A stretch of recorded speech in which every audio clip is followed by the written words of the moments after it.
The storm outside rattled the glass walls of the billionaire's mansion, but inside, silence pressed down heavier than thunder. In the center of the lavish nursery stood Eleanor, trembling, her diamond necklace glinting under the dim golden light. Her hands clutched the baby tighter, her breath caught in her throat, her eyes refusing, yet unable, to look away. The child. Her child. She wanted to scream, to deny, to hurl accusations at the wind itself. But one undeniable truth stared back at her from the small, innocent face pressed against her chest. The soft curve of the nose. The deep, unmistakable shade of his skin. The reflection of someone she had buried beneath shame and arrogance. A man who had once swept the marble floors of this very mansion. Her janitor. Her lips parted, but no words came. The memory of his quiet eyes, his strong hands, his unspoken dignity rushed through her like fire.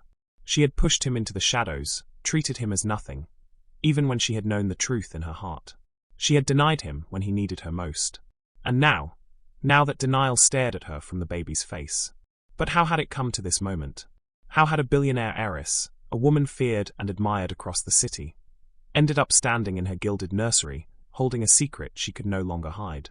The story didn't begin here. It began months ago, when she first crossed paths with him. His name was Marcus.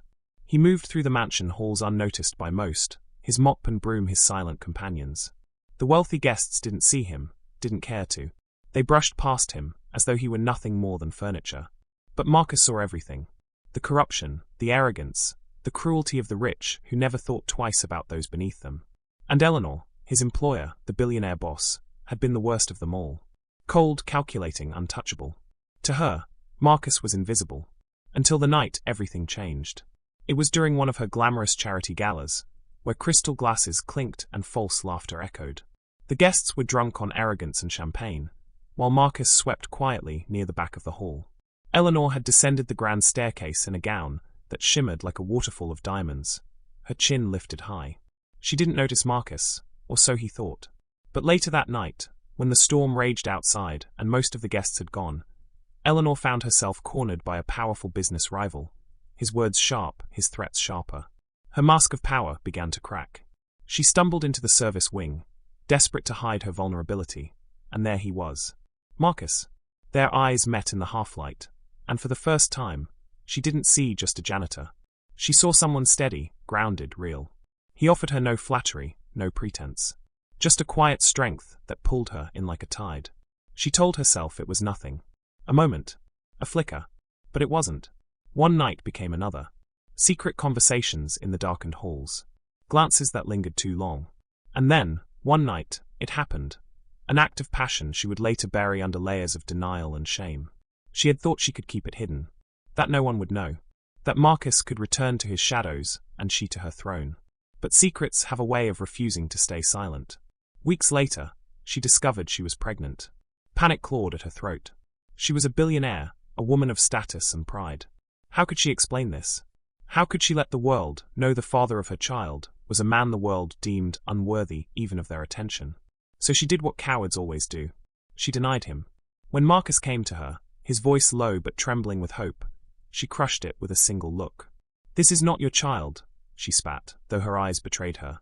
"Do not ever come near me again." The humiliation on his face seared into her memory. The way his jaw clenched, the pain in his eyes, the way his silence screamed louder than her cruelty. He turned and walked away, and she let him. She told herself it was for the best, that she had protected her empire, her reputation, her name. But the truth cannot be denied forever.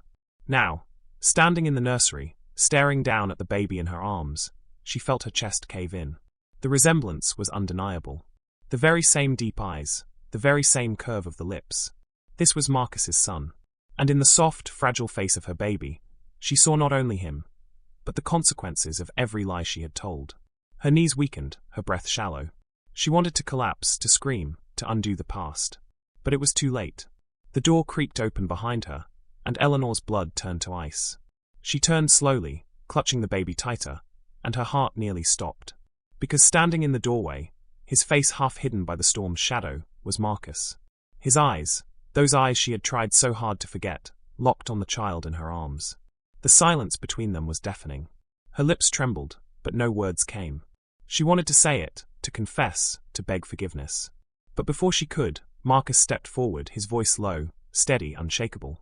You can deny me, Eleanor, he said, his eyes never leaving the child. But you cannot deny him. The words struck like lightning, splitting her soul in two. Her breath caught, her tears burned hot against her cheeks. She wanted to scream, but the storm outside did it for her, shaking the windows, echoing the chaos inside her heart. And in that moment, she knew the truth. This was only the beginning. Because secrets have a way of demanding justice. And Marcus, he was no longer willing to stay silent. If you're still watching, you know this is only the first layer of a storm about to tear apart Eleanor's perfect empire. And trust me, you don't want to miss what happens next. So before the next chapter unfolds, hit that subscribe button right now, and tell me in the comments, what would you do if you were in Marcus's shoes tonight? Because the next changes everything. The storm had not passed.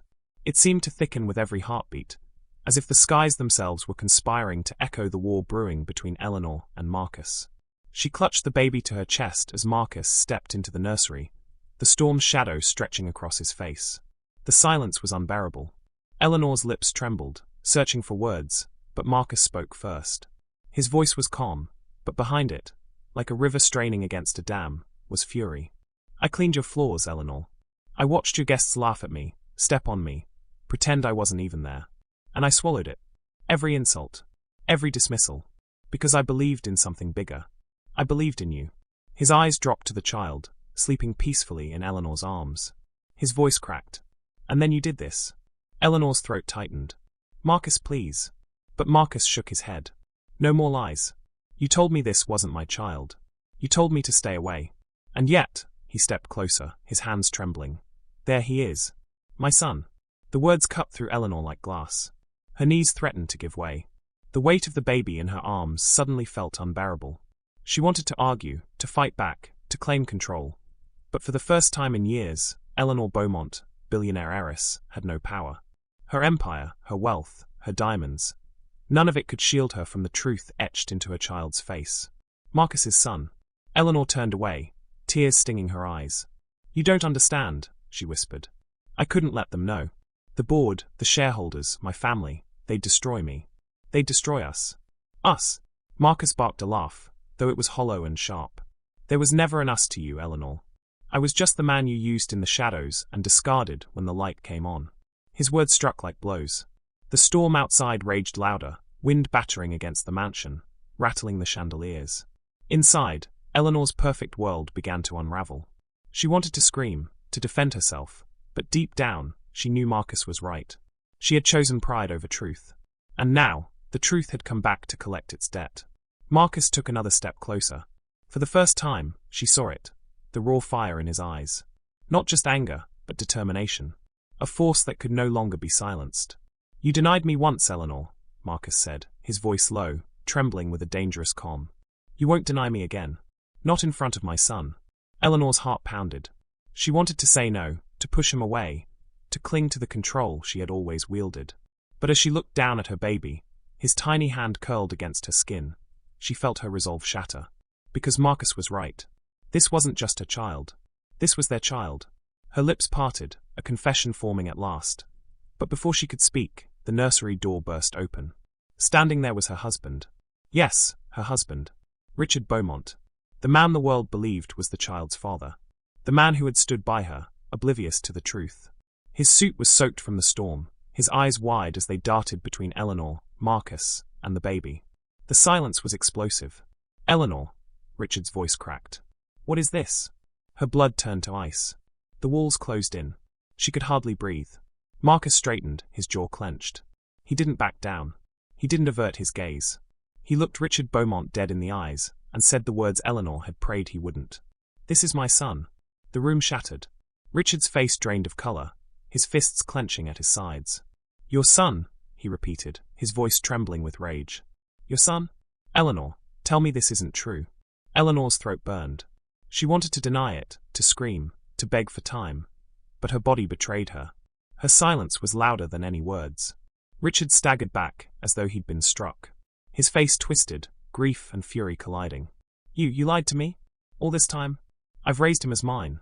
The baby stirred in Eleanor's arms, sensing the storm between the adults. Marcus stepped forward, his voice steady, unflinching. He is mine. And no amount of lies can change that. Richard's eyes snapped to Marcus, blazing with fury. You? A janitor? You dare? But Marcus didn't flinch. He stood taller than Eleanor had ever seen him. His dignity, long buried under her world's cruelty, now burned brighter than any diamond she owned. I dared to love what you couldn't see, Marcus said quietly. I dared to be there when she needed someone real. Eleanor's knees buckled. The room spun. The storm outside was nothing compared to the storm inside these walls. Richard turned to her, his voice breaking. Eleanor, choose. Now. Him or me. Her heart nearly stopped. The words stabbed through her chest. The baby whimpered, his tiny cries slicing through the suffocating silence. Eleanor's tears blurred her vision as she looked between the two men. The life she had built, her wealth, her reputation, her husband, stood on one side. And on the other, the truth she had buried. Marcus. The man she had denied. The father of her child. Her lips trembled. I. The storm thundered, the chandelier swayed, the baby's cry grew louder. I. But just before the words could leave her mouth, Richard lunged. He ripped the baby from Eleanor's arms. Her scream pierced the mansion as Richard staggered back, clutching the child, his face twisted with rage and betrayal. If you want him, Richard snarled, his voice trembling, then neither of you will have him. Eleanor's heart stopped. Marcus's face turned white with horror. And in that split second, the impossible happened. Richard stumbled toward the open balcony doors, the storm wind whipping through, the curtains thrashing like desperate hands, and Eleanor realized with dawning horror where he was headed. Toward the edge. Toward the storm. Toward the darkness below. Richard. Eleanor screamed, her voice raw, tearing through the thunder. Don't. But he didn't stop. The baby's cry echoed through the storm as Richard stepped closer to the edge. And the screen goes black. If you're still here, your heart is pounding just like mine. And I need you to think about this. What would you do if you were Marcus right now? Would you fight for your child? Would you risk everything? Drop your answer in the comments right now. Smash that like button if you're hooked. And don't forget to subscribe. Because next is where the storm explodes, and trust me, the darkest twist is yet to come. The storm outside was merciless. Rain lashed against the mansion's glass windows. Thunder growled above. But none of it compared to the chaos unraveling inside Eleanor Beaumont's once perfect home. Richard clutched the baby tighter as he inched toward the balcony, his face pale, his jaw clenched. The child wailed in fear, his cries drowned only by the crashing thunder. Richard, stop! Eleanor's scream tore through the air, raw and desperate. Her hands stretched forward, trembling, begging, pleading. Please don't hurt him. But Richard's eyes were gone, wild, broken. The betrayal had hollowed him out. You lied to me, he roared, his voice echoing through the hall. You humiliated me in front of the world. You let me believe he was mine when all along. His glare seared Marcus. He was yours. Marcus's fists tightened at his sides. He wanted to lunge, to rip his son from Richard's arms, but one wrong move, one misstep, and his baby could be lost forever. Richard. Marcus's voice was low but steady, almost trembling with restraint. This isn't the way. That child, he doesn't deserve this. You're angry at us, not him. Don't punish an innocent life. But Richard only laughed, a sharp, broken laugh that cut through the storm. Innocent. His teeth clenched as he edged closer to the balcony. Nothing about this is innocent. Do you know what they'll say when they find out? That my wife, my Eleanor Beaumont, bore the child of her janitor. Eleanor sobbed, shaking her head. No, Richard, please. He turned his fury on her, his voice shaking with rage. You've ruined everything. Do you know what this will cost me? My company, my reputation, my name. It's all tainted because of him. Because of you. The baby cried louder, his tiny arms flailing, as if begging for his real father. Marcus's chest heaved. His voice cracked with desperation. Richard, don't make this mistake. That boy is my blood. He's mine. If you do this, you'll destroy more than just him. You'll destroy yourself. Richard's knuckles whitened around the child. His gaze flickered, uncertainty flashing for the briefest moment. And Eleanor saw it, the hesitation, the crack in his armor. She seized it. Richard, she whispered, her voice softer now, broken, pleading. You've always wanted a family. You wanted a son more than anything. And I gave you one. Even if he's not yours by blood, he could have been yours in love. Please don't throw that away. For a second, the storm seemed to pause. The lightning froze in the sky. The air in the room stilled. Richard's lips trembled. He looked down at the baby, his face twisting, torn between rage and something softer, something dangerously close to grief. But then, the thunder roared again, shaking the walls. And the crack vanished. Richard's eyes hardened. "No," he spat, shaking his head violently. "If I can't have him, then no one will."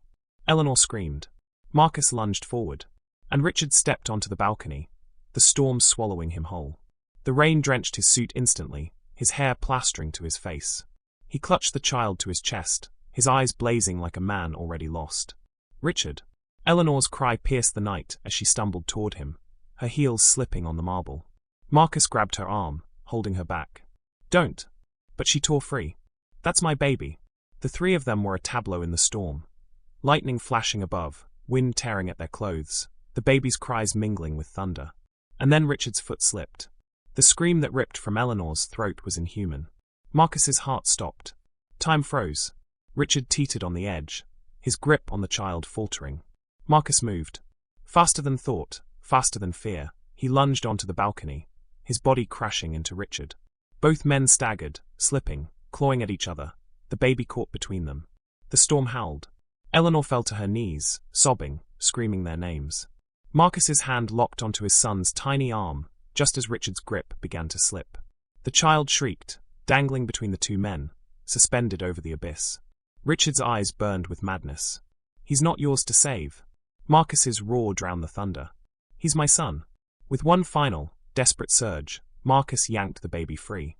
Richard's fingers scraped at empty air, his balance gone. And then, Richard fell. Eleanor's scream split the night as her husband's body plunged into the storm below, swallowed by darkness. The mansion shook with the crash. The world seemed to collapse into silence. Marcus clutched the baby against his chest, his body trembling with exhaustion, shock, and something deeper, something that would never leave him. Eleanor crawled forward, her hands trembling, her eyes wide with horror. She stared over the balcony, the rain blinding her, her voice barely a whisper. "Richard." But there was nothing below but darkness. Her body convulsed with sobs. Her perfect life, her perfect mask, shattered in an instant. Marcus turned, holding the baby close, his chest heaving. His eyes burned into Eleanor's.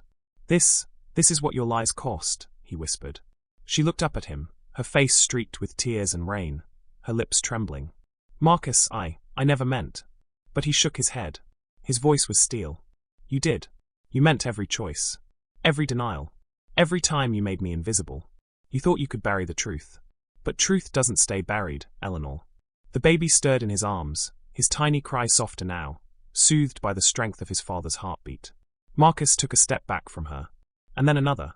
Eleanor reached out, her voice desperate, pleading. "Please, Marcus, don't take him from me. He's all I have left." Marcus stopped in the doorway, his back to her. The storm framed him like a shadow cut from steel. "You don't deserve him," he said quietly. "Not after this." And with that, he disappeared into the mansion's halls, his child safe in his arms, leaving Eleanor Beaumont, once the most powerful woman in the city, collapsed on the balcony floor, sobbing into the storm. The baby's future had shifted forever. But this was not the end, because secrets still lingered in the shadows, and one of them would return to haunt them all. If you're still watching, I need you to pause and ask yourself, was Richard truly gone? Or could a man with his power and darkness ever really fall so easily? Comment your theory below. I want to hear it. Smash that like button if this part gripped you. And make sure you subscribe, because next we'll blow the roof off everything you think you know about this story. And trust me, the final twist will destroy you. The rain had stopped by the time Marcus walked into the Harrington estate one last time. The grand chandelier still glittered, but its shine felt empty, cold, like a mask over rotting wood. For years, this place had been his prison, his proving ground, his humiliation. Tonight, it was about to become his stage of truth. Eleanor sat in the drawing room, her face pale, lips trembling around the rim of her wine glass. She had lost weight since the trial, and her once proud posture was gone. Now she looked like a queen stripped of her crown, clutching the shards of power with bloody hands. "You came," she whispered. "I had to," Marcus said. His voice was low, but firm, resonant with something that had grown in him all along, unshakable dignity. Behind him, the boy walked in slowly, cautious. He had Eleanor's nose, but Marcus's eyes, strong, fiery, unyielding. He didn't look at her. He looked at the walls, the velvet chairs, the portraits of old Harrington men staring down in arrogance. Eleanor's fingers shook. He looks like you. Marcus didn't flinch. Because he is mine. The boy turned, finally meeting Eleanor's gaze. His voice was soft, but it cut sharper than a blade. You tried to hide me. You tried to erase me. But you can't erase blood. Eleanor's hand slipped, the wine glass crashing to the floor, red liquid spreading like spilled guilt across the carpet. The silence that followed was heavy, almost unbearable. Then Marcus stepped closer. Eleanor, you denied me. You denied him. You denied yourself. But truth doesn't need permission to breathe. Tonight, you face what you buried. Her eyes welled with tears. You don't understand. If this gets out, I lose everything. The company. The estate. My name. Marcus's lips curled into a bitter half-smile. You already lost those the day you chose lies over love. The boy moved forward, his small hands clenched into fists. Why didn't you want me? Eleanor gasped as if struck. She reached out instinctively, but he stepped back. It wasn't you, she said desperately. It was fear, it was weakness, it was me. Marcus closed his eyes. For years, he had dreamed of this moment. He thought it would feel like triumph. Instead, it was something else, sorrow wrapped in justice. The boy's eyes glistened. Then you don't deserve me. Eleanor's sob broke the room in half. At that moment, the heavy oak doors creaked open, and Richard appeared. Alive, gaunt, his suit disheveled, but his arrogance flickering like dying embers. Pathetic, he sneered. A cleaner. A bastard child. And you, he glared at Eleanor. We built an empire, and you brought it down with your weakness. Marcus shielded the boy. No, Richard. You built it on cruelty. And it ends tonight. Richard scoffed, but his hands trembled. You think you've won? The world still bows to Harrington. Marcus stepped forward, his shadow stretching across the marble floor. Not anymore. From outside, voices rose. Reporters. Lawyers. Former employees. The truth Marcus had carried all these years was now flooding in like a tidal wave. The boy looked at Richard, then at Eleanor, then at Marcus. His voice rang clear. I choose him. My father. Not you. Eleanor collapsed to her knees, her cries echoing through the hollow mansion. Richard stumbled back, as though the walls themselves rejected him. And Marcus, holding his son's hand, walked out into the night. The cameras flashed. The voices roared. The world had finally seen the truth. For the first time, Marcus didn't feel like a janitor, or a shadow, or a forgotten man. He felt like a father. And nothing, no empire, no wealth, no name, could take that away. But just as he stepped into the light, a voice whispered from behind him. Eleanor's voice, trembling, broken. Marcus, please, don't let them destroy me. He stopped. The boy tugged his hand. Don't look back, Dad. She made her choice. Marcus nodded slowly. And without another word, he kept walking. The mansion that had once seemed eternal now stood like a tombstone, marking the death of arrogance and the birth of truth. The Harrington name was finished. But Marcus's story, his son's story, was only beginning. And somewhere, deep inside, Eleanor knew. She hadn't just lost her empire. She had lost her last chance at redemption. The screen fades to black. Then the narrator's voice comes in. If you felt that ending hit deep, imagine living your whole life in silence, only to speak once and change everything. Marcus did what many never dare. He turned pain into power. Now I want to hear from you. What would you have done if you were in Marcus's place? Leave your thoughts in the comments. And if this story struck your heart, hit like, subscribe, and share it with someone who needs to hear it. Because the next story is even darker. This ending balances family-level emotional drama, a dark twist with Richard's return, and a moral punch that forces viewers to comment. What would you have done? While still making them want to subscribe for the next story.